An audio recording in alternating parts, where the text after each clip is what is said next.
Sebagian orang hidup oleh karena ikatan di masa lampaunya. Sebagian lagi bisa hidup karena dia melihat ke depan. Saya berdoa semua kita hidup karena kita memandang ke depan, bukan karena sesuatu yang membelenggu kita di masa lampau. Orang yang hidup dengan kejayaan dan semua kesakitan di masa lampau, menurut saya orang yang paling malang di dunia. Karena hari depannya gelap dan tidak ada harapan sama sekali. Tapi orang yang hidup karena memandang ke depan kepada apa yang Tuhan janjikan, dia akan menikmati semua yang terbaik dari Tuhan. Amin, saudara. Mari semua angkat tangan sama-sama.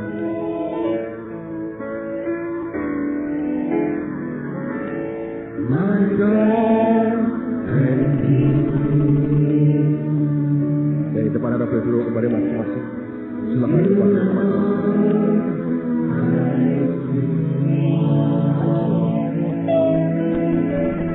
You're the thing I see. For all eternity, my God and King. Through the storm I see. Through the storm I see. Covered by your grace. Tuhan, dalam nama Yesus, malam ini Engkau buat hidup kami melihat ke depan, bukan lagi menoleh ke belakang. Beri kami impian-impian surgawi dalam hidup kami. Sesuatu yang bisa membuat kami melompat ke depan dan bukan ditarik mundur ke belakang. Roh Kudus, Kau tolong kami dengan hikmat, wahyu dan pengertian yang daripadamu. Supaya setiap perkataan ini boleh mengubah dan memberkati hidup kami. Tidak satu pun akan Kau lewatkan hari ini. Kami berikan segala kemuliaan hanya bagi Yesus Tuhan kami, karena semua asalnya daripadamu. Demi nama Tuhan Yesus, dan semua kita berkata amin. Silakan terus, saudara. Kejadian pasal 37. Kejadian pasal 37. Kalau Anda lihat pada perikop sebelum ayat yang pertama tentang Yusuf dan saudara-saudaranya, lalu pada saat akan ke ayat 12, ada perikop dengan judul Yusuf dijual ke tanah Mesir. Saya harap Anda bisa mengerti akan konteksnya dan backgroundnya. Malam ini saya mau ajak kita melihat ayat yang ke-20. Di rumah tolong Anda baca dari ayat yang pertama, karena ini cerita yang menarik sekali. Ayat 19 saya bacakan. Kata mereka seorang kepada yang lain, lihat, tukang mimpi kita itu datang. Sekarang marilah kita bunuh dia, dan kita lemparkan ke dalam salah satu sumur ini. Lalu kita katakan seekor binatang buas telah menerkamnya. Lalu perhatikan pernyataan saudara-saudara Yusuf. Dan kita akan lihat nanti bagaimana jadinya mimpinya itu. Saya ulang lagi, dia berkata, dan kita akan lihat nanti bagaimana jadinya mimpi itu. Kalau Anda belajar sejarah bangsa-bangsa, mungkin Anda tidak terlalu tertarik. Percayalah, 4 tahun saya di Undip, saya belajar sejarah.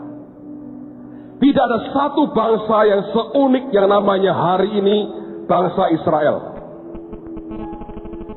Semua bangsa itu hasil dari campuran dari banyak suku yang berbeda, dan memakan sebuah proses yang ribuan tahun lamanya.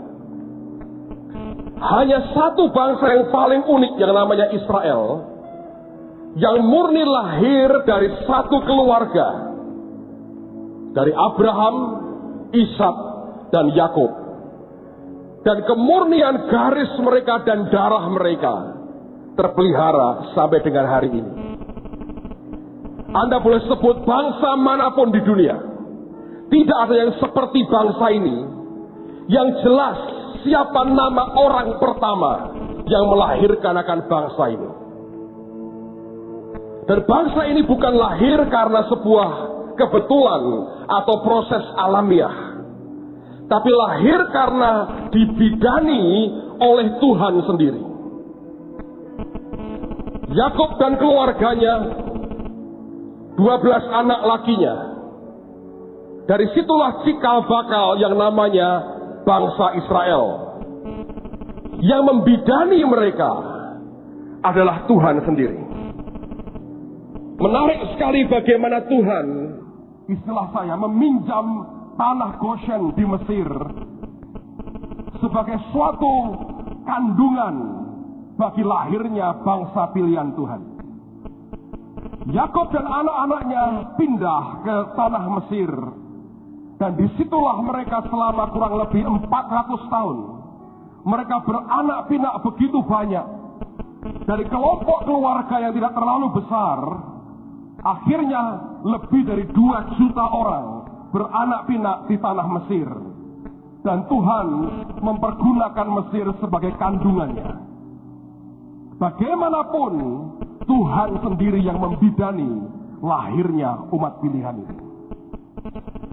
Dari rangkaian proses yang terjadi, dari sejak Yakub dan anak-anaknya menderita kelaparan, sampai kemudian mereka masuk dalam kandungan yang namanya Mesir, dan telah dibidani Tuhan lewat Musa dan Harun, mereka keluar dan mulai bergerak ke tanah perjanjian. Ada satu nama yang tidak boleh dilupakan, karena nama inilah yang membawa keluarga Yakub masuk dalam rahim Mesir pada waktu itu. Dan kalau Anda mengerti, namanya adalah Yusuf. Di rumah saya dorong Anda baca dari ayat-ayat yang pertama, karena ini ceritanya menarik sekali. Ketika Yusuf disebutkan pertama-tama oleh Alkitab, ketika bicara tentang dia dan saudara-saudaranya, yang muncul pertama bukan jubah yang maha indah yang dia dapatkan dari orang tuanya, tapi yang muncul pertama adalah sebuah karakter yang Alkitab berkata dia suka melaporkan kejahatan saudara-saudaranya kepada ayahnya. Baru kemudian Alkitab berkata dia diberi jubah yang maha indah oleh ayahnya. Saya mau beritahu saudara, orang ini dikenal pertama bukan karena tampangnya, bukan karena pakaiannya, bukan karena glamornya, bukan karena dia pintar tebar pesona kata orang hari ini, tapi karena karakternya. Dalam kehidupan kita ada 2 pilihan, yang mana akan di depan.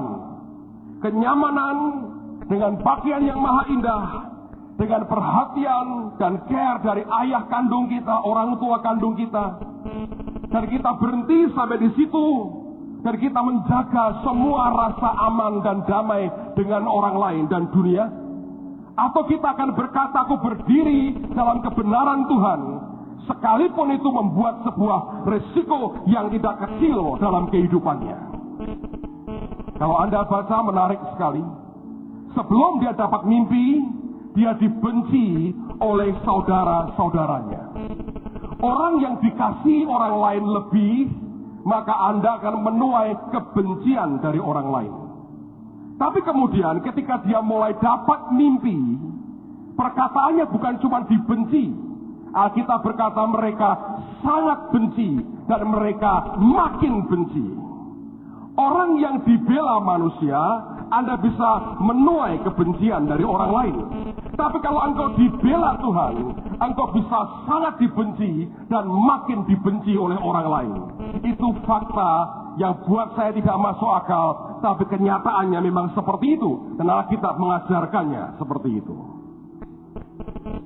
Nah, bukan itu yang saya mau coba angkat dan ajak kita renungkan hari ini. Memang dia disertai Tuhan, memang dicintai oleh Yakub, memang dia punya karakter yang oke banget. Tapi dari semua yang dia punya, ada satu yang sangat berbahaya, yaitu impiannya. His dream. Itu yang berbahaya. Itulah sebabnya mereka berkata, mari kita bunuh dia. Dan kita akan lihat bagaimana jadinya dengan mimpinya itu. ketika mereka membunuh Yusuf, sebetulnya sasaran utama mereka adalah membunuh impiannya. Banyak orang tidak pernah menduga bahwa impian itu punya kekuatan yang luar biasa untuk membuat kita melompat ke depan. Sementara kita di dunia hidup dengan banyak orang, ada banyak luka masa lampau yang mencoba menarik kita mundur ke belakang.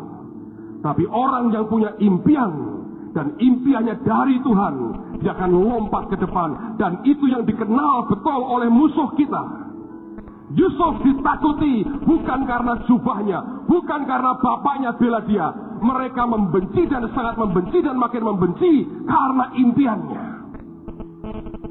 Dan tujuan mereka membunuh Yusuf rencananya adalah sebetulnya mau membunuh akan impiannya. Kalau hidupmu sudah kehilangan impian, kalau impian ke depanmu sudah dimatikan oleh apapun dan keadaan seperti apapun, engkau sebetulnya sudah tidak punya harapan untuk masa depan. Hidup kita cuma seperti mayat yang berjalan, seperti zombie yang jalan. Karena engkau tidak punya impian apa-apa untuk hari depan. Saya baca dalam kitab Bilangan, kitab yang menceritakan pemberontakan orang-orang Israel. Tidak ada hukuman yang lebih mengerikan, tidak ada konsekuensi yang lebih gawat dibanding ketika mereka berontak. Ketika Musa kirim 12 orang pengintai, 10 memberitakan kabar busuk, dan hanya Joshua dan Kaleb yang memberitakan kabar yang sebaliknya. Kabar busuk itu telah membunuh impian orang-orang Israel. Mereka berpikir tadinya tanah itu adalah tanah perjanjian yang begitu limpah, dan memang benar itu kenyataannya. Tapi juga tanah itu penuh dengan raksasa. 10 orang pengintai berhasil membunuh impian begitu banyak orang Israel. Dan Tuhan begitu marah dan dia berkata, 40 hari aku beri engkau waktu untuk masuk ke tanah perjanjian. Setiap hari aku hitung setahun. Dan Tuhan berkata, 40 tahun kamu harus berputar di padang gurun. Dan hampir semua yang lahir dari Mesir, semuanya mati kecuali Yosua dan Kaleb. Kalau impianmu ke depan bisa dimatikan oleh keadaan, oleh siapapun, dan itu keputusan adalah dari dirimu sendiri. Apakah saudara mengizinkan impianmu dimatikan, atau engkau berkata, apapun boleh jadi, aku tidak biarkan keadaan apapun mematikan impianku. Yusuf itu berbahaya karena mimpinya. Dia berbahaya buat kerajaan setan karena his dream, karena impiannya. Saudara tidak akan pernah bisa menggoncang kerajaan neraka kalau engkau hidup tanpa impian Tuhan dalam benak dan hati saudara. Kalau engkau berpikir bahwa hidup akan aku lalui tanpa impian, Anda tidak akan pernah dianggap oleh siapapun. Setan berkata, mayat hidup sedang berjalan, nggak usah diurusin. Tapi kalau engkau punya impian yang dari Tuhan, itu membuat perbedaan. Engkau bergaul dengan siapa hari-hari ini? Engkau bergaul dengan orang yang bisa memberi engkau kekuatan, atau engkau bergaul dengan orang yang terus merontokkan imanmu? Engkau bergaul dengan orang-orang yang memberikan kabar baik, atau engkau bergaul dengan orang-orang yang memasukkan racun dalam pikiran saudara? Keputusan di tanganmu, apakah engkau mau mendengar kabar baik atau kabar busuk? Kabar busuk yang kita dengar mematikan impian dalam hidup kita. Dan kalau impianmu mati, Anda sudah mati loh sebetulnya. Kenapa Yusuf mau dimatikan? Karena impiannya yang mau dibunuh. Kalau mimpimu dengan Tuhan sudah bisa dimatikan, Anda tidak lebih dari mayat hidup. Anda sudah jalan dalam ketidakpastian untuk hari depanmu. Amen, saudara. Banyak orang muda suka dengan jubahnya Yusuf, a tunic of many colors. Anda bisa nampang ke sana kemari, ke sana kemari, tapi Anda hidup tanpa impian sama sekali. Saya berdoa ada orang-orang yang punya impian-impian besar di tengah-tengah kita. Tidak ada cara lain kecuali Anda melihat hal-hal dari yang besar dari Tuhan kita. Anda bergaul dengan mereka yang bicara soal hal kecil, soal debu, soal bakteri, Anda akan dibuat kecil seperti mereka. Anda bergaul dengan hal-hal yang besar dari Tuhan, Anda akan punya imajinasi, kekuatan pikir, dan impian yang besar akan hari depanmu. Jangan biarkan satu orang pun di dunia ini mematikan impianmu. Saya mau cerita pengalaman hidup saya. Impian tidak pernah bisa dibiarkan tanpa terus dipupuk. Impian harus dipupuk dengan benar. Seperti seorang anak dilahirkan tidak bisa dibiarkan. Diberi makan dengan nutrisi yang benar, dia akan sehat banget. Diberi makanan yang busuk, dia akan sakit terus. Itu hal yang sama dengan impian. Yusuf tidak pernah membiarkan apapun dan siapapun menghancurkan impiannya. Dia masuk ke lubang penjara paling gelap sekalipun, dia bertahan karena impiannya. Ajaibnya, orang yang bermimpi, dia akan bisa mengartikan mimpi orang lain. Dia hanya tunggu satu kali saja, sesuatu yang besar akan terjadi dalam hidup. Di tengah-tengah kita ada Ibu Meliana Ring.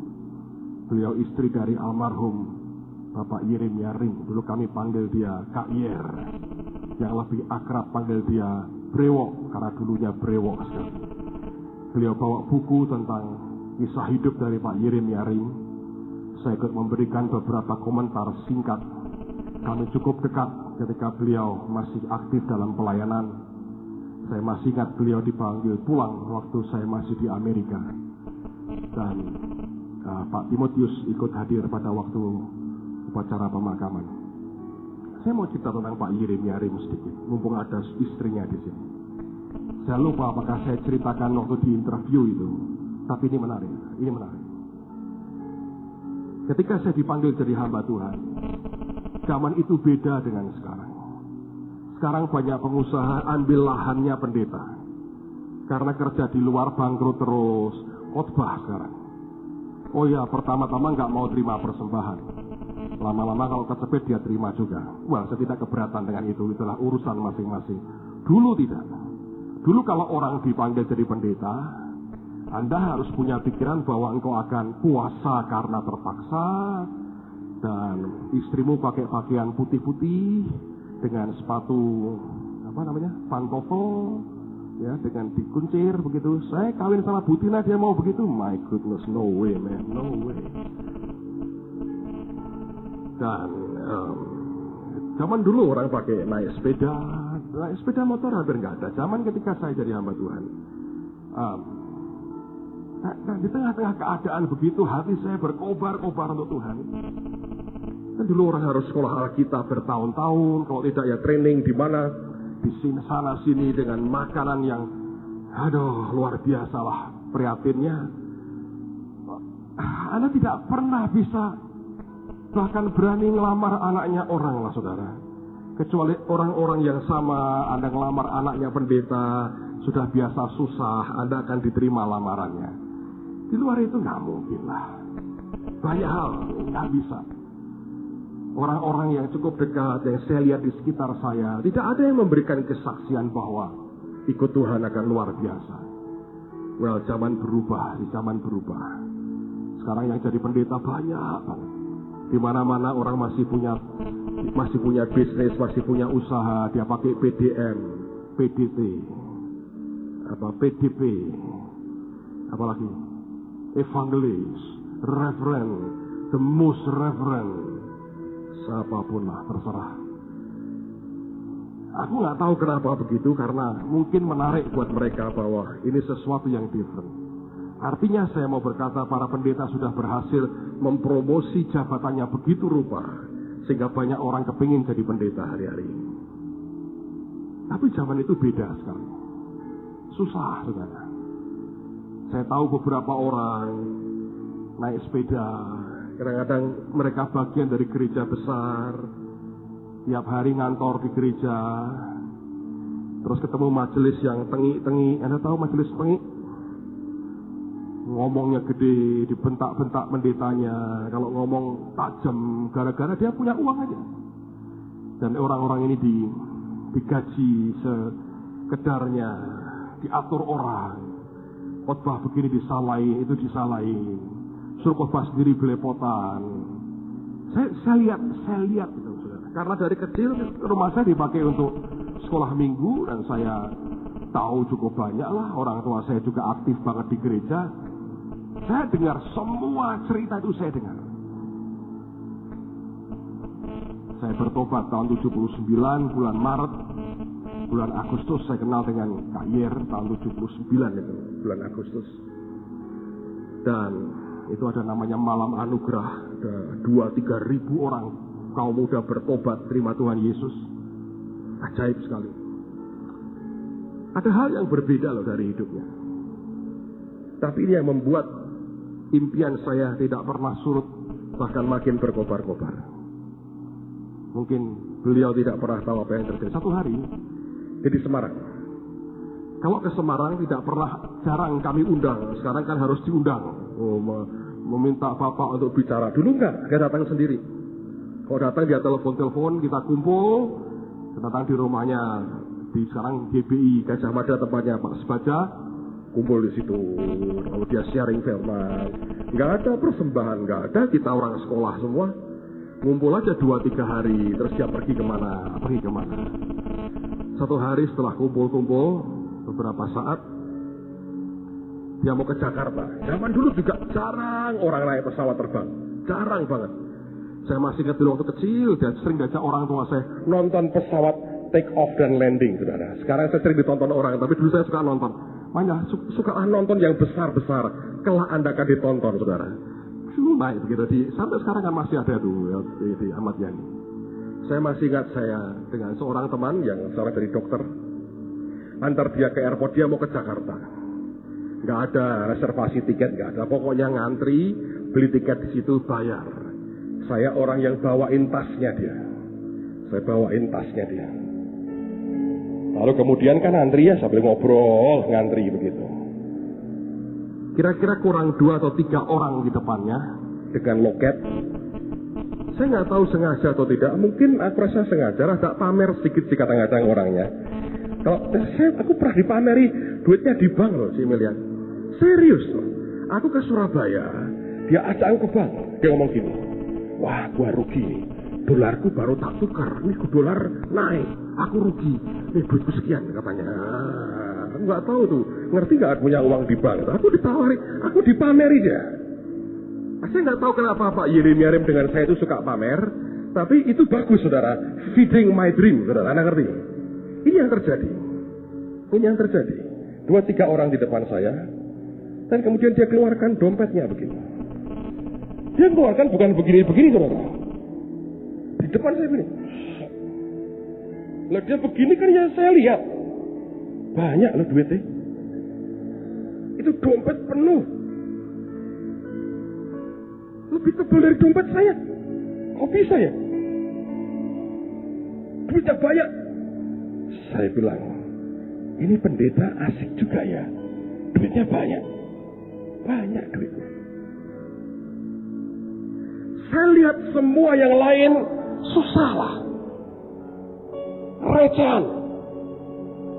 Hari itu saya lihat sesuatu yang berbeda. Dia buka di depan saya. Saya nggak tahu dengan tujuan tidak. Tapi yang saya tahu kan tidak ada hal yang terjadi tanpa Tuhan itu izinkan terjadi dalam hidup kita. Dan sejujurnya sejak hari itu saya berkata, siapa bilang kalau aku jadi hamba Tuhan, aku melarat. Siapa bilang hidupku akan susah dan mesti ngemis ke orang lain untuk makanku setiap hari. Nanti saya nggak mau buka ini depan saudara. Saya kantongnya itu. Saya belum ketularan roh pamernya. Saya takut ada anak saya Samuel di sana nanti habis turun di mimbar ini dia todong saya katanya begitu. Ingat saya punya 3 anak kan, saya ingat saya ada 1 yang gitu.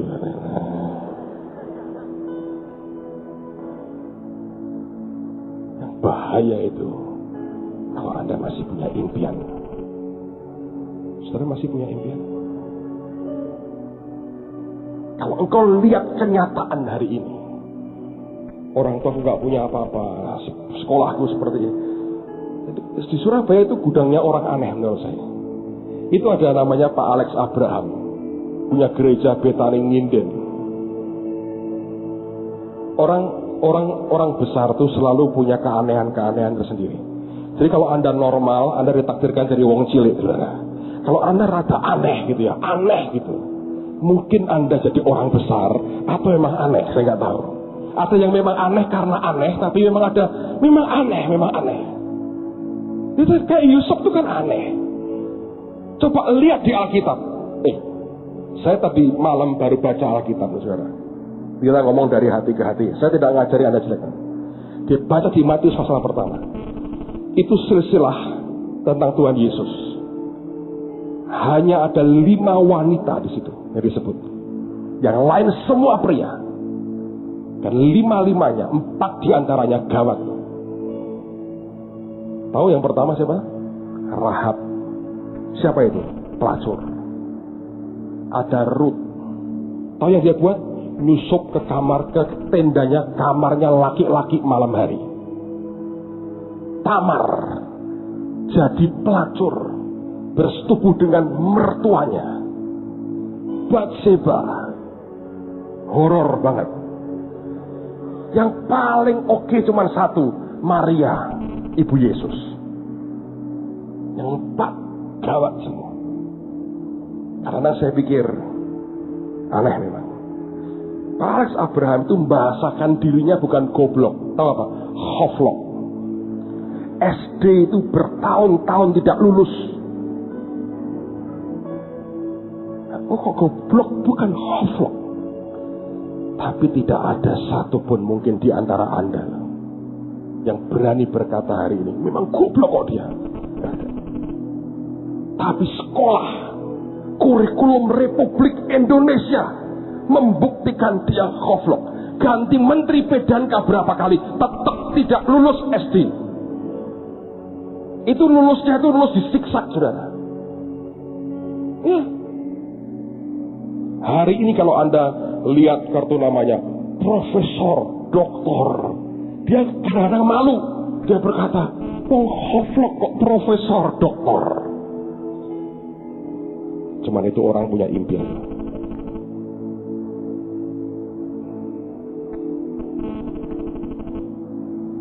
Beliau lagi kena stroke. Saya nggak bisa nyalain.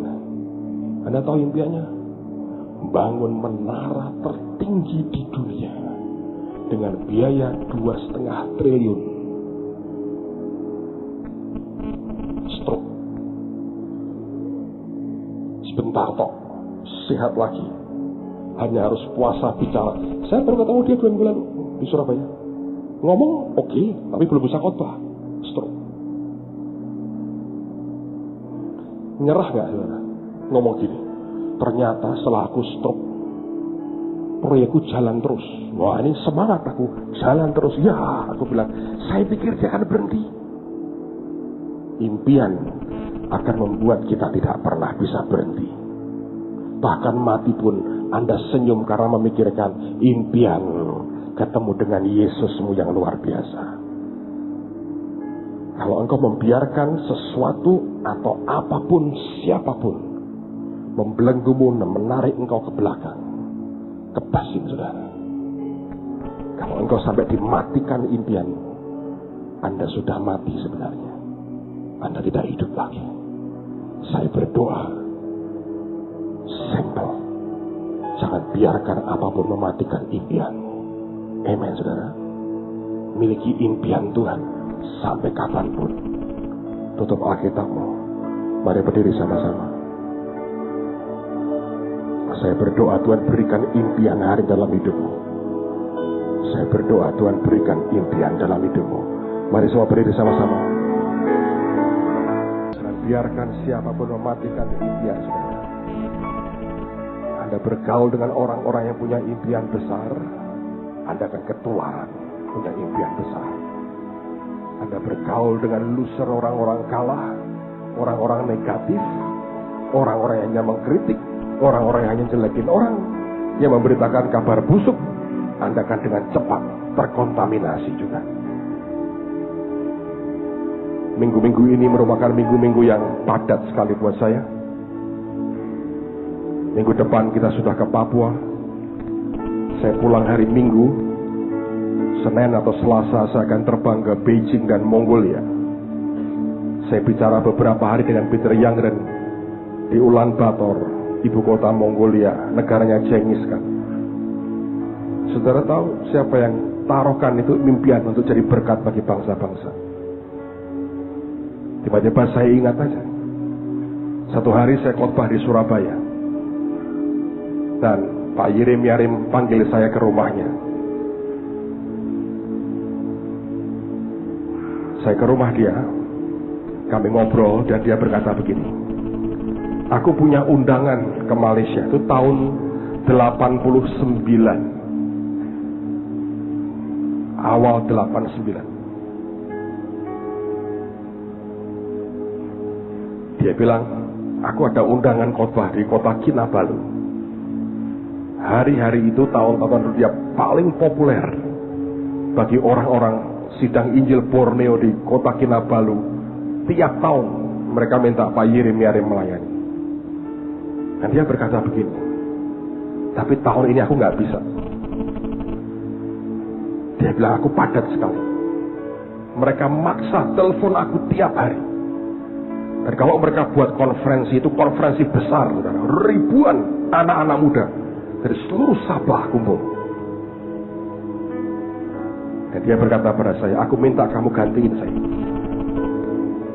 Saya bilang, apa mereka mau? Dia ketawa, dia berkata, aku paksa mereka terima kamu. Dan ini yang tidak akan saya lupakan seumur hidup saya. Dia berkata, saya garansi dengan namaku sendiri. Dan dia berkata kepada orang-orang Malaysia itu cerita dengan saya akhirnya. Setelah semuanya selesai, di depan saya mereka telepon Pak Yirim Yarim. Mereka bilang terima kasih. Mereka ngomong terus terang dengan saya. Kami tidak kenal Bapak tadinya. Bagaimana Bapak khotbah di tempat kami? Ini orang ribuan seperti ini. Banyak. Pak Yeremia berkata gini, kalau sampai orang ini mengecewakan pelayanannya, maki-maki saya. Dia berkata, aku jamin pakai namaku sendiri.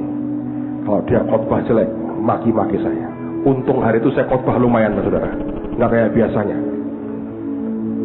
Saudara, sejak itu saya berkata, saya masih ingat. Saya terbang setelah 1 bulan setelah Kesia lahir. Dan dari sana saya terbang ke Jerman untuk pelayanan. Tapi saya mampir di kota Kinabalu. Seminggu saya setiap hari khotbah 4-5 kali. Dan Tuhan kerja luar biasa. Sejak hari itu mata saya terbuka. Tuhan panggil kita jadi berkat buat bangsa-bangsa. Saudara pikir bahwa impian itu sekedar Anda berangan-angan dan mimpi di siang bolong? Tidak. Tergantung kepada siapa Anda akan taruh dan lekatkan hidupmu. Anda mendengar semua yang negatif dari orang-orang loser, orang-orang yang kalah, Anda habis. Tapi kalau engkau berani berkata, Tuhan, aku mau hidup dengan impian, dan engkau menjadikan impianku nyata. Anda bergaul dengan orang-orang beriman, orang-orang yang punya impian, orang-orang yang punya iman. Satu hari benih itu akan jadi, saudara. Tanpa engkau duga, engkau berkata, luar biasa, my dream come true. Impianku jadi kenyataan. Amen. Angkat tangan sama-sama. Di gedung yang sangat indah, saya ngerasa kayak bukan di Semarang, kayak di luar negeri. Suasananya dan dekorasinya, bentuk bangunannya. Waktu ke Kanada, Toronto Blessing, tempatnya persis seperti ini. Dan saya rasanya, loh ini di Semarang atau di mana saya ya? Kalau saya melihat tadi begitu banyak kaum muda di tempat ini, teringat bernostalgia masa lalu saya. Saya pernah loh seumur kalian ini. Dan pada waktu itu kita harus mencari tempat yang besar, tempat yang mampu bisa menampung ribuan anak-anak muda. Dan gak gampang pada waktu itu. Dan kalian bersyukur kepada Tuhan bahwa pada masa kalian Tuhan memberikan fasilitas yang demikian luar biasa. Saya datang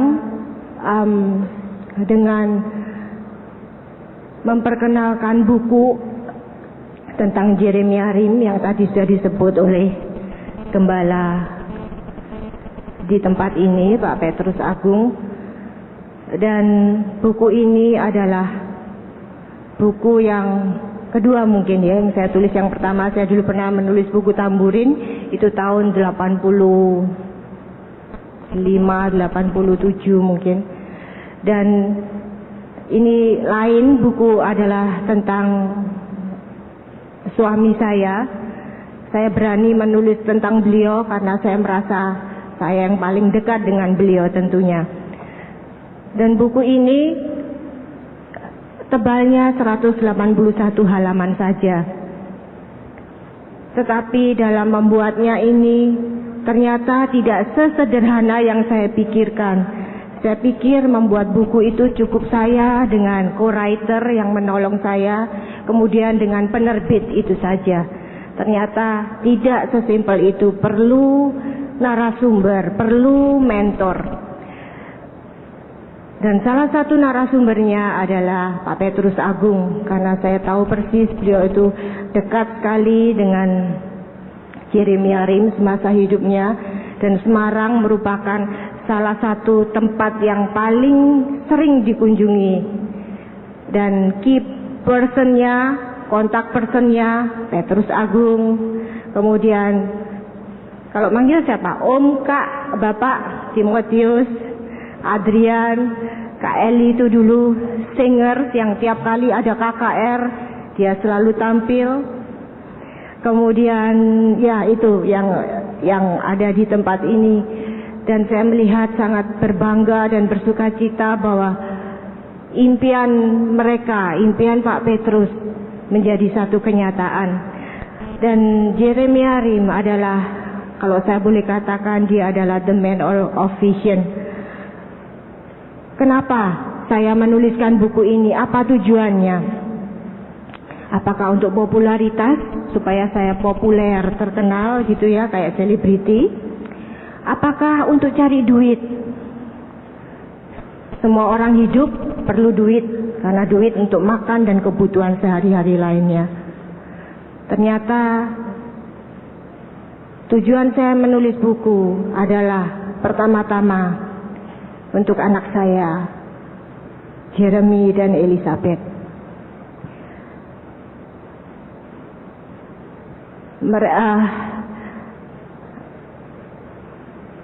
Kami menikah hampir 8 tahun baru dikaruniai seorang anak. Kemudian anak ini lahir, 16 bulan kemudian suami saya dipanggil Tuhan. Jadi dalam kehidupannya, kalau saya sebagai mamanya itu sangat terbatas untuk menceritakan tentang ayahnya, bagaimana pemakaian Tuhan dalam hidupnya. Karena itu saya tuliskan buku mumpung saya belum pikun-pikun banget.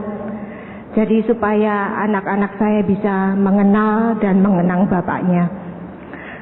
Kemudian tujuan yang kedua adalah untuk para jemaat Allah, anak-anak Tuhan,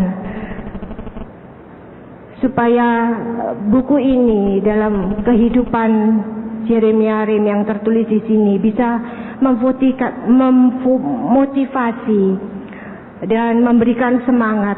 Karena mentor itu ternyata ada beberapa jenis mentor. Mentor adalah orang-orang yang mengajar kita, yang memberi influence dalam hidup kita. Dan mentor itu salah satunya bisa berupa sebuah buku dari kehidupan seseorang yang bisa memotivasi kehidupan kita. Dan saya bangga dengan kalian anak-anak muda yang ada di tempat ini. Karena biasanya kalau malam minggu, kalau di Surabaya, saya sebetulnya paling gak suka pergi kalau malam minggu ke mall atau ke tempat-tempat makan. Itu pasti penuh dan susah parkirnya dan semuanya. Dan seringkali kalau saya harus ke mall, ada sesuatu yang harus saya lakukan, itu banyak anak-anak muda yang just hang out. Apa tuh?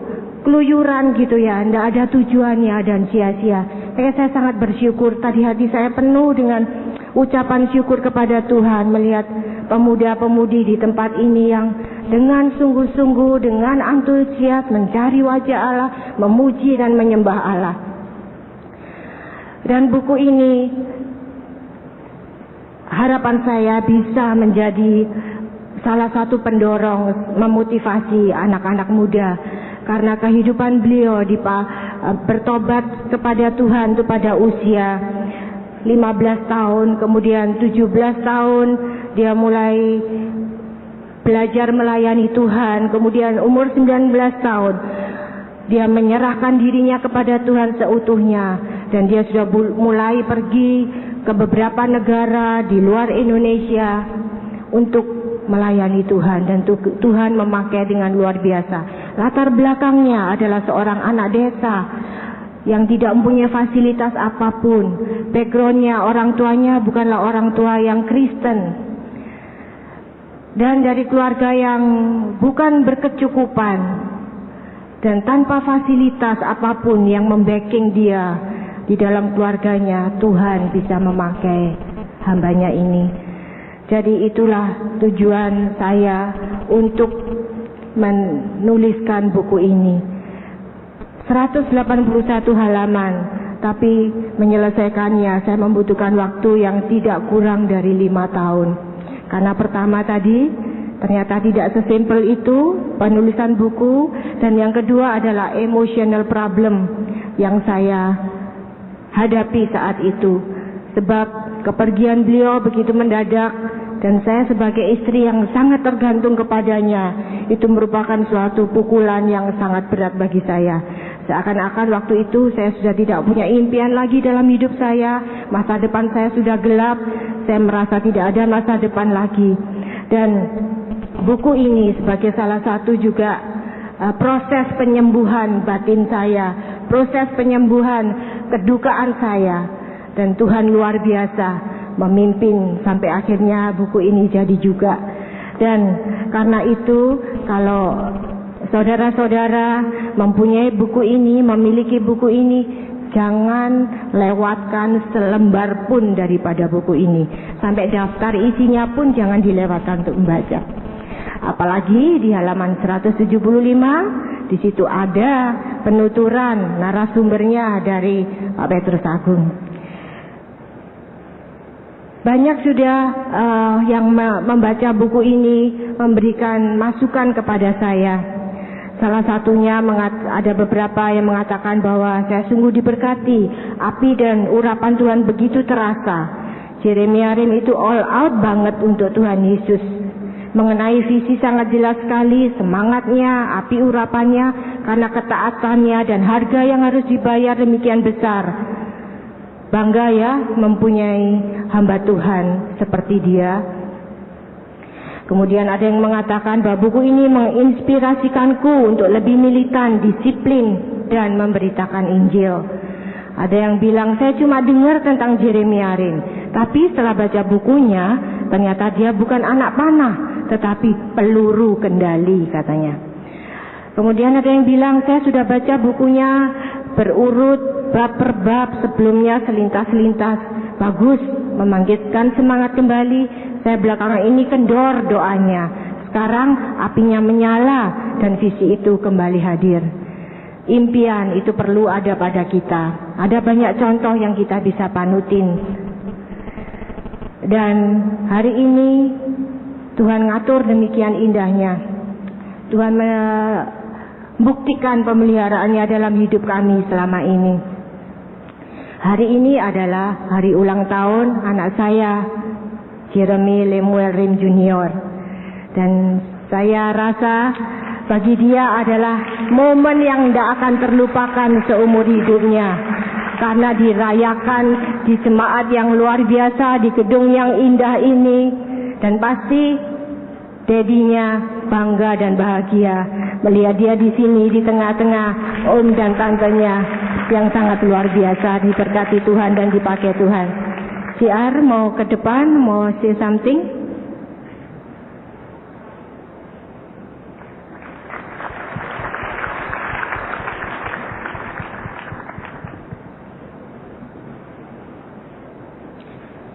Ya, meskipun saya sejak kecil belum pernah mengenal Dedi secara pribadi, saya mau berterima kasih kepada Tuhan, soalnya sudah menempatkan saya sebagai anaknya Dedi, dan saya bangga akan itu.